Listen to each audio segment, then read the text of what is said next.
Hi, I'm Nicole, and if you're new here, this is Stresses and Successes of a Solopreneur, where I share real behind the scenes of building a business, warts and all. So those of you who know me might be expecting me to break out in song right now and start singing ABBA's Money, Money, Money based on the episode title. I promise you, I thought about it, but no. I'm going to hold back because this episode is not quite as fun as that. I actually went back and forth with myself about how honest and vulnerable I wanted to be in this episode. Money is really an emotional topic for me. And I know many very left-brain people will be watching this thinking, Nicole, it's just numbers. Don't be emotional about it. But for me, it's never just numbers. Money has been tied to safety, to security, to worth, to whether I feel like I'm succeeding or failing. And this year especially, I realized how much I'd been linking my success and honestly my sense of self directly to how much money I was making. So this episode isn't about spreadsheets or income reports.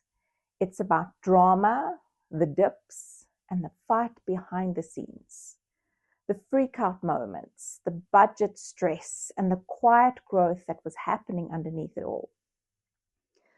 One of the hardest parts of this year financially was the income roller coaster. And I think when people hear that a coach or a solopreneur has lost clients, there's often this assumption that something must have gone wrong or something's wrong with the business. But the truth is, the reasons were valid, even when they were financially painful. There were three main reasons clients ended this year with me. The first one is actually a good thing. Even though it doesn't always feel good financially, some coaching relationships simply come to their natural conclusion. Clients had learned what they needed to learn. Others were ending a phase, like matriculating, and moving into a new chapter. That's the goal of good coaching, I suppose. You're not meant to keep people forever, even if you feel like you want to. But when several of those endings happen close together, the financial impact is very real. The second reason was harder, but necessary. There were many times this year when I chose to end coaching relationships because the fit wasn't right. Either the client wasn't truly committed, or the dynamic wasn't healthy or sustainable. That's not about judgment, it's about integrity. I want to work with people who are serious and willing to do the work. That decision costs money in the short term, but it protects energy, quality, and purpose in the long term. And then there's the third reason. This one surprised me most when I started this business. Some clients genuinely need the coaching, but they hadn't budgeted properly for it. That meant late payments, months of follow-ups, and in some cases, never being paid at all. That forced me to relook at my policies, my payment structures and procedures, and my boundaries. It's not the inspiring part of business, and it's really not fun. But it's absolutely essential if you want a business that survives. All of that led to some really big dips this year. I won't sugarcoat it. Some of them were devastating. There was 1 month where my income dropped by 10,000 Rand. And that hit hard. Around the same time, my car needed major servicing and repairs. Now my car is paid off, which in my opinion is honestly the best kind of car to have. She's old, and old cars sometimes require big, unexpected things. Replacing major parts weren't planned for financially and knocked me flat. It was one of those moments where everything seemed to hit at once. And then there's tax. If you're a small business owner in South Africa, you'll understand this immediately. Preliminary tax is a completely different mindset and skill, And it's not money you've lost, but it never quite feels like money you have either. Last year, tax absolutely broke me. When everything was reconciled for the previous year, I had to pay in around 23,000 Rand, and I was not emotionally, mentally, or financially prepared for that. This year still hit hard, but I survived tax season without the same level of stress. And honestly, that alone feels like growth. By the end of the first quarter of this year, I really felt like I was standing at a crossroads. I had to make a choice. Was I going to push through and figure out a more sustainable way forward? Or was I going to start looking for another job? And I'll be honest, those thoughts did come up. Not because I didn't love what I do, but because the pressure was heavy and uncertainty was real. I don't see that as weakness anymore. I see it as a very human response to financial stress. But that moment, that tension, is also where something shifted. Instead of shutting down, I got creative. I started exploring workshops.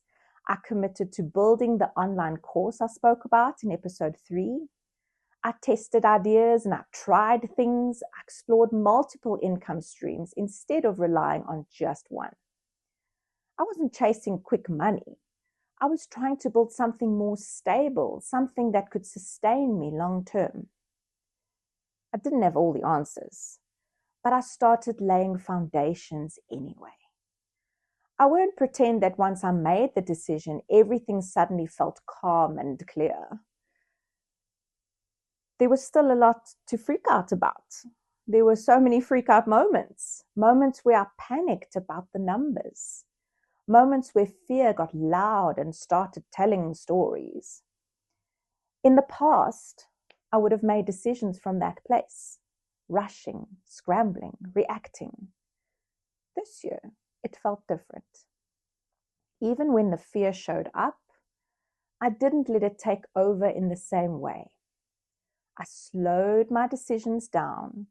I asked better questions and I started separating emotion from action. I learned that panic makes terrible financial decisions and calm, even imperfect calm, makes better ones. I also started recognizing patterns. Some dips are seasonal. Some quiet months doesn't mean that something is wrong. Pressure doesn't automatically mean failure. I didn't master this, but I became more aware.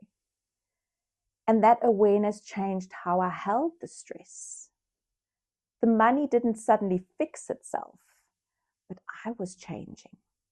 And that mattered more than I realized at the time. Somewhere in the middle of all of this, something else began to shift. I stopped relying on my own strength and began to trust God as my source, not just my own effort. And that brought a kind of relief I didn't even realize I was craving. I want to be really clear. Trusting didn't mean I stopped working. I didn't just sit back and do nothing. I still showed up. I still did the work. But I stopped doing it from a place of frantic fear. I'm sitting in a month right now where financially things are not good. And yet, I'm not overwhelmed in a way I used to be. In previous years, money stress made me physically ill. This time, even though the numbers are hard, there's a deep sense of trust. I'm not through it yet, but I'm no longer drowning in it. And that feels like progress to me.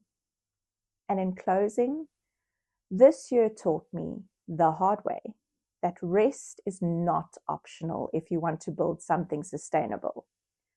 So this is my final episode for the year, but it's not the end of the story. I'm choosing to take a break, to rest, to be present with my family over the festive season, not because everything is sorted and because rest is part of the work too. I'll be back in the new year. Thank you for watching. And when I return, I'll share what it looks like to fight smarter, steadier, and with more trust than fear. I hope you have a blessed festive season with your family too. See you next time.